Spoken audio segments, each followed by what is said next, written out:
Guys, your watch is lying to you. Not because it's broken, because it's been guessing. And last week, a sports scientist proved it with my blood. Zone 3 running, heart rate training, training to zones, you might be doing all of it wrong. And the reason is this, your watch. When you set this thing up, it probably made some assumptions about your heart rate zones based on your age. I'm 56 years old. Damn! And a rough estimate of what it thinks your max heart rate is. And for most runners, those zones it creates from those estimates, they're meaningfully off. And why are your watch's training zones almost certainly wrong? I'll show you. Alongside what that's actually doing to your training and how to fix it. And I'll also show you my lab testing numbers, what my watch thought my training zones were based on its estimates versus what the scientific data actually says. And guys, I wasn't ready for the difference. When you set up a GPS watch, it calculates your training zones using one of two default methods. Either a straight percentage of an estimated max heart rate, usually 220 minus your age. Seeing any clues here for why some of these might be off? It's a pretty generic number for everyone to use. Or using a variation that accounts for resting heart rate. Neither of these methods knows anything about you or your actual physiology. The 220 minus age formula is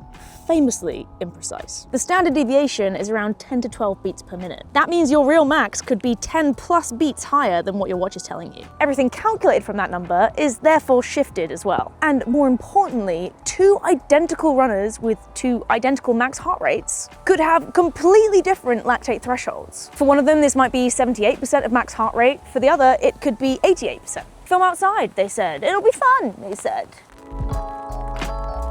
I'm soaked. The zones that matter the most for training, so making sure you're staying in your easy zones and making sure you're actually running threshold when you're trying to do so, they're defined by your physiology, not a population average. And I'm going to use myself here as a real example as to why these methods don't work. These are the training zones that my watch gave me from a ton of training data it had, including resting heart rate, some sleep data, and just loads of running over the years. And these are the zones using the data we got from testing in an actual lab. So why does any of this even matter? Well, if your zone 2 ceiling is too high, or what you're training to is too high, your easy runs aren't actually easy. You're drifting into zone 3, and you're doing that potentially without knowing it, so you might be forcing your easy runs to be too fast. And unintentionally being at the bottom of zone 3 for your easy runs, that is what we call gray zone training. Too hard to recover from properly, so your sessions aren't good enough quality to actually improve, and not hard enough to be a real training stimulus. So you kind of plateau or burn out. Okay, I think it has stopped raining for now. So we're gonna start with the least scientific, but probably the easiest and most accessible to do. What you're gonna do is find yourself a treadmill, a track, or even a hill. You're gonna warm up properly. You're gonna run comfortably hard for 6 minutes. Then you get a lovely 60 seconds to jog. And then this is where it's probably easiest to do on the treadmill. You're gonna increase the speed or the incline every single minute until you can't go any faster. And for someone at Daniel's fitness, this is probably only gonna last 3 or 4 minutes until his fitness hits a ceiling and there's no coming back. The goal of this is to absolutely empty the tank for this max effort. And then your heart rate at the peak of that effort, that is your max heart rate that we're working off. It's still an estimate because, like I said, this is pretty unscientific. But from here, you can calculate your zones as a percentage of that max heart rate. And at least this max heart rate is actually based in some evidence of your physiology rather than 220 minus how old you are. Again, these figures are pretty arbitrary, but for zone 1, we're going to say that that is 60% of your maximum heart rate. Zone 2 is 60 to 72%. Zone 3 is 72 to 82%. Zone 4, 82 to 92. And zone 5 is above 92% of max heart rate. The zone that it's kind of pretty hard to put yourself in. And these are very rough, but also quite widely accepted as a good place to start and much better than 220 minus 31. Editor Daniel here. We completely forgot to mention that we have filmed a kind of part 3 of this series, a sort of Phily working out what she needs to improve on before the next marathon block. So she got herself re-strength tested at St. Mary's University as well, a bit like what she did with Dale up in Leeds after the London marathon block, just to see where her strength is at and to see if she still has those crazy biases between left and right because of the knee injury. So make sure you're subscribed for that. That is coming very soon, and let's get on with the madness. Shall we see how much Daniel enjoys this field test? It's time for a guinea pig. So guinea pig at the ready. We are starting at the most accessible start point for everyone, okay? So you're doing the easiest option in theory. Easiest in terms of it's accessible, not easiest in terms of effort. So this is the max heart rate test. Why does it sound so bad? I've not even explained it yet. Yeah, but it sounds bad. Okay, what you're gonna do is obviously warm up properly. Yeah. We don't want to pull anything. How long's that? 10, 15 minutes? Just do some activations and then, yeah, 10-minute jog. 10-minute jog. It's a nice, easy 10-minute jog. And maybe some interesting context for people. When was the last time you did any running, Daniel? I honestly can't remember. It's been months. No. Months. I wouldn't say months. It's been probably about a month and a half. We've only lived here for like 2 months. Have you run since we lived here? Yes, twice, 3 times. Okay, I stand corrected. Yeah. 6 weeks. You're then gonna run comfortably hard for 6 minutes. Comfortably hard is like an 8 out of 10. Right, 8, okay. 9 out of 10. So like you're not maxing out, but it's like 8 minutes worth of a 5K. Then you're gonna get 1 minute to jog and recover. Yes. And then I'm gonna increase the pace every minute until you can't go any faster. You can also do the incline. We're gonna go for pace today. This sounds grim. The good news, for someone of your fitness level, no offense, Yes. this is probably only gonna last about 3 or 4 minutes. That's what she said. Yeah. Once we get into the intense part of it. That's the goal. The one thing we need to come away with today is Yeah. a maximum heart rate. Okay. I have looked back at the maximum heart rate you achieved in the 5K time trial we did Yes. last January, Yeah. which was pretty max all effort. But I was a lot fitter then. Doesn't matter, it's all Okay. relative. Fine. So that's what we're looking for, or higher. Okay. So the MO for this max heart rate test is empty the tank for that final hard effort. Yep. And your heart rate at the peak of that is your maximum heart rate estimate. And that's what we're gonna work with. Easy. Simple. Simple. Should we do it? Yeah. Whilst Daniel warms up, one important caveat for this test, wrist-based heart rate is not gonna cut it. It is not gonna be accurate enough, so you can't use the built-in heart rate monitor that is on your watch. You need to use a chest strap or an arm heart rate monitor like Daniel is using today. That's gonna get you the most accurate peak reading so that we know the zones we work out off the back of that are as accurate as possible. The problem with the built-in wrist-based heart rate monitors is they lag, and they also smooth out the heart rate data, especially at high intensities. So we definitely don't want that today.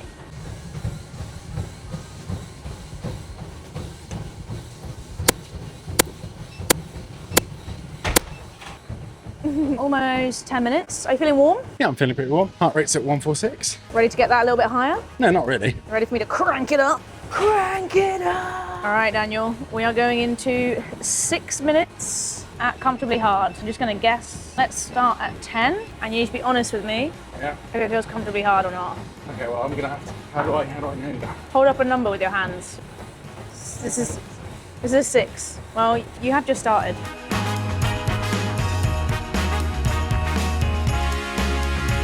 Heart rate 154. I don't think that's hard enough. This is great fun. I'm enjoying this. Slight deviation from the plan. Note to self, if you're doing this test on a treadmill and someone is filming you, make sure they don't tread on the wire and pull the plug out the wall. Disaster. How are you feeling out of 10? Yeah, we're getting up to 7, 8 now, I reckon. That's good. That's what we want. It's kind of frustrating because this is my old threshold play. There, my old threshold pace. The lactate headache is starting to set in. He's no longer able to speak cohesively. Cohesively? Coherently. All right, that is the 6 minute comfortably hard effort done. You got a minute. What I want you to do is when you get down to a walking speed, put your legs on the sides to straddle, and I'm gonna start the speed at about 40 seconds so that you can jump on and be ready to go. Okay, so I'm gonna put it at 13 to start, and you've got 15 seconds. I don't know how long I'm gonna last, honestly. We'll find out. Let's go! Come on, Daniel, you got this. Let's go. I will warn you, for anyone taking this on, it's not gonna be fun. It's not gonna be easy. That's not the point. We are trying to access your maximum heart rate here. So prepare yourself for a maximum effort to reflect that. I'm gonna cheer Daniel on here. And if you do this at home, I would recommend bringing a friend with you to help G you on, because you wanna get every last second out of yourself to go for as long as you can to get as close to the best estimate we can of your absolute maximum heart rate. It's going up. Come on, Daniel, you got this. Head in the game. Those heart rate numbers are looking pretty good. We need to go further. They're not high enough yet. Give me a number on your hands. What's the effort right now? 9. All right, we've got more. We've got more. Lovely running, Daniel. Looking really good. Looking easy. Barely see any sweat on your face. Up we go. Nice work. We have still got room to grow. Amazing work. Crushing it. Lovely running. Keep it up, keep it up, keep it up.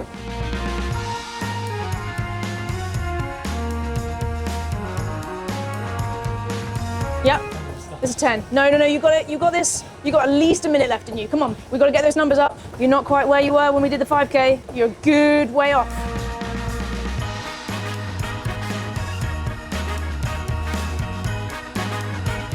It doesn't have to be your last stage, okay? It's not. You got this. Come on, you got this.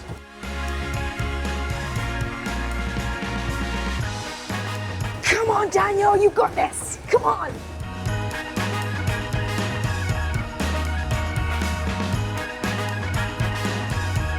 This is it. Pedal to the metal. Come on, last push. Fight it, come on.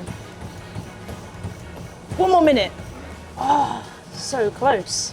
Do you want to know what you maxed out at? No. So when you did your 5K, when you ran your PB and I paced you, it was 196. Today, it was 195. So you were so close. You were so close. But to be honest, on a treadmill, off no training, like getting yourself to that place is really, really difficult. You should be very proud, Daniel. Thank you. This is the epitome of fitness right here. So fit. The second way to get your zones is a step up in accuracy, and it involves using this measure of your maximum heart rate, but it also involves using your resting heart rate. Doesn't mean we have to test my resting heart rate. Yeah, we're going to need to give you some time to recover in order to Yes, please. get that value. Yeah, it might take a while. So by using your resting heart rate as well as your maximum heart rate, it gives us a range to work with. And that range is called your heart rate reserve, rather than us just working with your max heart rate, which is effectively your ceiling, and working backwards from that. Here's the formula. Training heart rate equals resting heart rate plus, brackets, percentage intensity times, brackets, max heart rate minus resting heart rate, close brackets, close brackets. Yeah, it's a little bit confusing. I'm going to break it down for you. You want to take your resting heart rate first thing in the morning before getting out of bed, ideally for 3 consecutive days when you are in good health, i.e. you're not fighting off a stomach bug or you didn't stay up all night last night.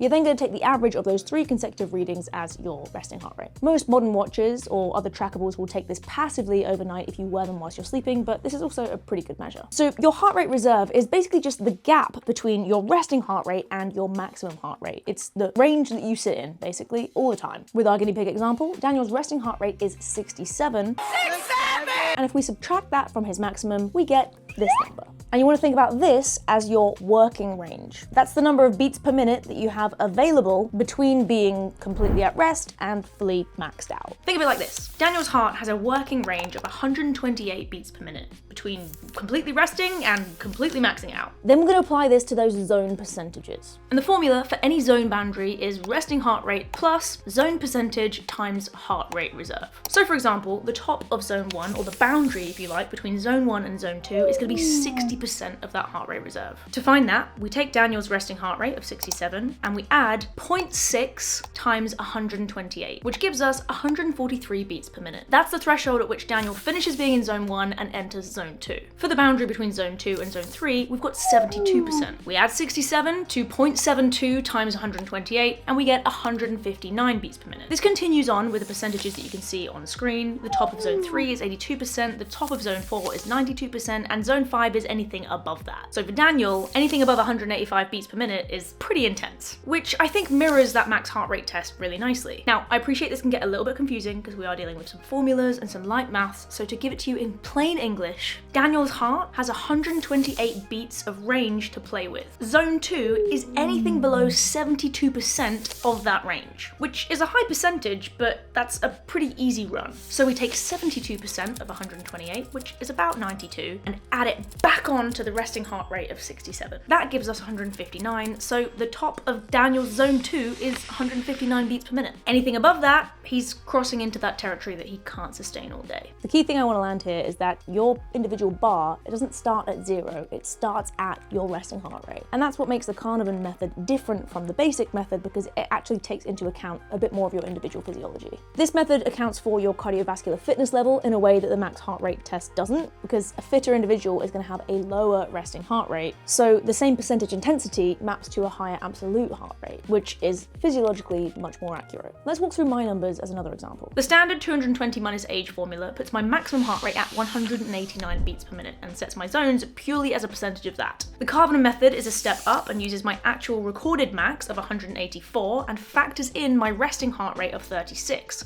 And yes, that is the average of my resting heart rates. Here is a screenshot from my Aura data. I have an extremely low resting heart rate. That gives us a much more personalized starting point, but it's still wrong. Even the Karvonen method falls short of what my lab testing results showed. Across every zone, my real thresholds sit consistently higher, by up to about 20 beats per minute compared to the generic formula. If I'd been training off the default watch calculations, I'd have been unnecessarily holding back on easy days and potentially undershooting on harder ones too. One thing I want to flag here, I'm using the percentages that are most commonly used with the Karvonen method, but if you go and Google heart rate zones, you're going to find slightly different numbers depending on who you ask, because there is an element of all of this that is open to interpretation. Different physiologists, different coaches, different watch brands, they all have their own version. Garmin uses one set of percentages, Sunto uses another, and your running coach might use something completely different again. There's genuine debate in the sports science world about exactly where these sit, and that's where training is all part of the experimentation. You get to kind of figure out which one you prefer. What I would say is don't get too hung up on specific numbers. The main thing is that you are using your max heart rate and your resting heart rate as inputs, rather than a formula that knows nothing about you. That's the bit that actually makes a difference. So the numbers that you put on those percentage zones, yeah, they're gonna move a little bit, but they're gonna be a lot more valid than using that generic method. And then we have the creme de la creme, the absolute gold standard, and you guessed it, the most expensive. Actually, the last time I checked, this is the only one that you actually have to pay for, lab testing.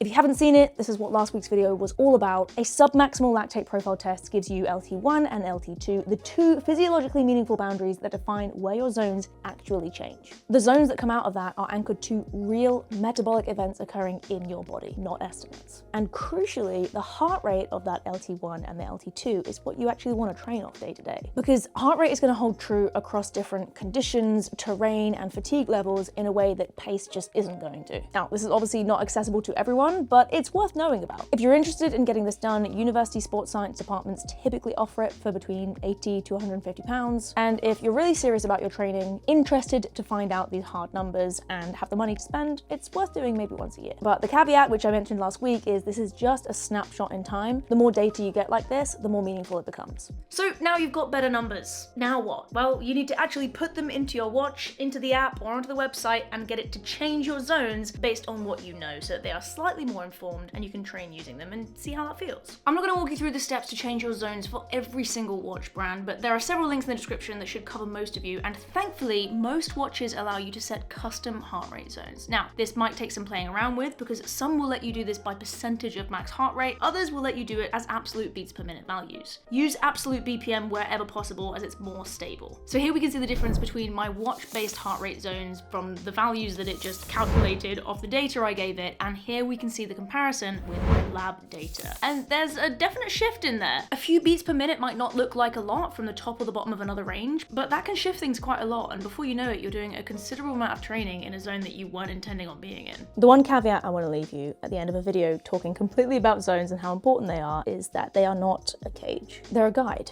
Guidelines than actual rules. On a hot day, a hilly route, at the end of a big training week, or at a certain part of your menstrual cycle, heart rate drifts. The number on your watch is context. It is not law. So please use it alongside how you feel, not instead of it. Which I think is a great time for a well-known, well-loved character of some of these videos to come back and to be celebrated, and that is RPE. That's the rate of perceived exertion. It's a scale from 0 to 10 that you can use as a barometer regardless of where you are, how you're feeling, the circumstances around you, or what your watch says. And if you want to hear more about that and how useful it is, you should go and watch this video where I talk about how running slow can help you run faster, and how RPE can really be the one thing you can rely on to ground you when heart rate zones and paces or your expectations aren't quite lining up with how you feel. Love the grind.